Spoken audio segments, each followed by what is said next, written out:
the man who's been calling many of these Clippers playoff games, joins me now here on the Rich Eisen Show. Big fan of his work as well. Kevin Harlan here on the program. How are you, Kevin? Thanks, Rich. Great to be on. Hey, can I ask you one question about this Wells thing, real? Because it's football. Go for it. It's just, why do you think that the commissioner or someone in his office, when they were notified by the Colts and probably had heard rumblings leading up to this, why don't you think they just made a friendly call Saturday night, Sunday morning, before the game, and said, hey, make sure that no one's messing with your footballs before the game. Just FYI, there are rumors going around. The friendly, hey, look out, keep your eyes open, keep your head on a swivel. In the old days, I think there may have been some of that. You know, protect the integrity of the game, and all this would have been wiped out had there been any nefarious actions in any way regarding those footballs. Or why didn't the NFL send a security guy when they were done checking them to stay with those footballs every second until they were put in play in that game? This is a great question, Kevin. These are all great questions, and just to answer them, just first blush, there are a couple of questions about the league's handling of this. That's one of them. The other one is that if Walt Anderson got this heads up, and then as he's told Ted Wells in his 19 years of doing this job, never turned around and goes, where are the footballs? And that actually happened in the AFC Championship game. You'd think he'd test him out before the game instead of just saying. But the NFC Championship game ran late, pushing the time of the AFC Championship game late. And I think that threw a lot of what is normal and modus operandi off. It threw everybody off. And in just trying to get that game started, that's a good point. I think a lot of people lost track of what maybe they should have been a little bit more focused on. That's just that. But the question about why didn't they give the Patriots a heads up? Many people are looking at saying, yeah, that would have maybe avoided all this. Or if, according to the Wells report, that Kraft and Belichick didn't know, and Brady saying he didn't know, I think Jim McNally still would have been putting pins in footballs, even with that heads up. I'm not sure. Nobody can say for sure, Kevin. You know? Do you think if you ask the quarterbacks, the 32 starting quarterbacks, they could say it's got to be between 13.5 and 12.5 PSI for those balls? Or you think a guy like Brady or Rodgers or Manning or whoever said, like Manning would have probably more reason to do this than any quarterback in football with the nerve thing in his hand and all the different issues he's had with his neck. Do you think they say, hey, just make it as soft as you can to the limit, and that's the word?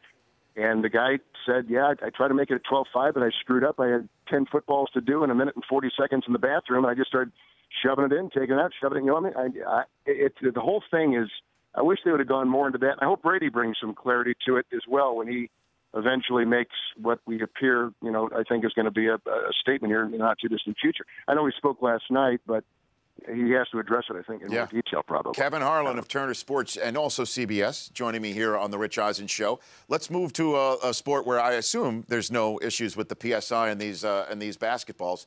Doc Rivers said they used to, when they would play teams that moved real fast, back in the day, they would deflate the ball.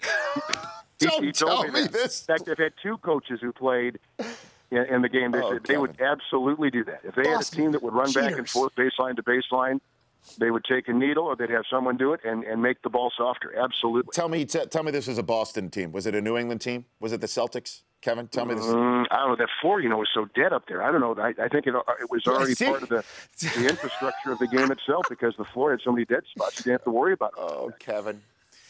So I've opened up a whole new thing. Just a can of worms, man. It's a can of worms. So what do we make of this Clippers team? Because you were there for did you call all 7 of? No, you didn't call all 7 of the games against the Spurs and Clippers.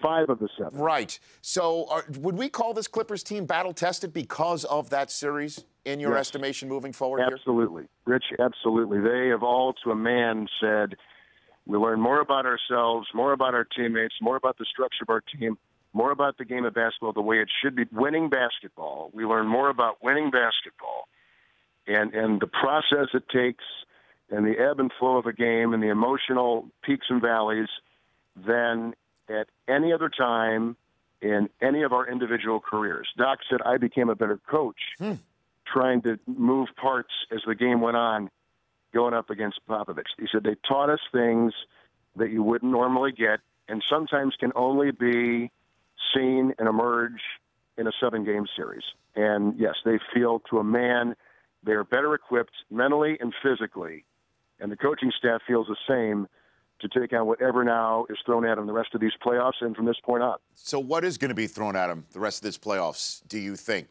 With the Rockets, there's 5 games left in this series, if necessary. And then Steph Curry, one is assuming, although Conley's return has changed the tenor of that series. What do you think is the future of the Western Conference playoffs, Kevin? Well, Paul has got to get back for the Clippers, and then things will be realigned. And then you don't have things coming off the bench that you normally wouldn't have, a.k.a. Austin Rivers, or more minutes for Jamal Crawford at the point, or more ball handling by Blake Griffin, who is comfortable and is able to feed where he needs to feed and distribute and allocate where he needs to allocate. But when Paul gets back, it does change the way they work. And they have already grabbed a game on the road, which is huge for them without Chris Paul.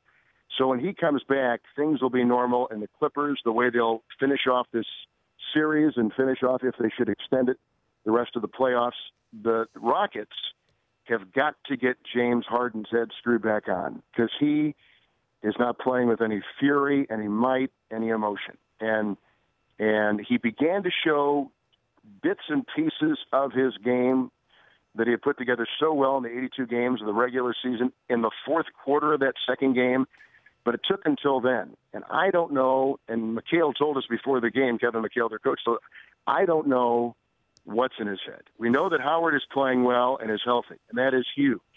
The other parts, I think, all make sense, but it begins with Harden. And he is such an alpha dog on that team. They follow his style of play. They follow wherever his compass is going, they are following. And so far, they have been leaderless. And right in the middle of it is the lack of that fury that I think Harden needs to play with. And Kevin Harlan joining me here on the Rich Eisen Show. What do you know about Chris Paul's hamstring, his readiness for this weekend's games at the very least, and moving forward? What are you hearing about it, Kevin? Well, it'll be a week from game to game, and he did not tear anything. There's nothing off the bone. There was nothing in any shape, form, or fashion but it's a strain. And as you know, with a guy that has so much torque in his move and stops on a dime and the lateral movement and all the things, the spinning and the gyrations that a point guard puts into his, game, that becomes an issue. If you're running straight, you can almost compensate.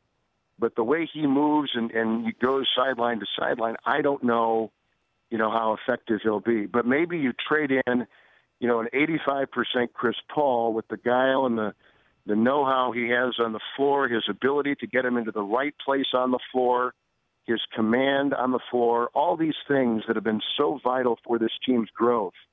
Not that they have lost it these first 2 games, but I think as you get deeper into a series, each team knows each other better.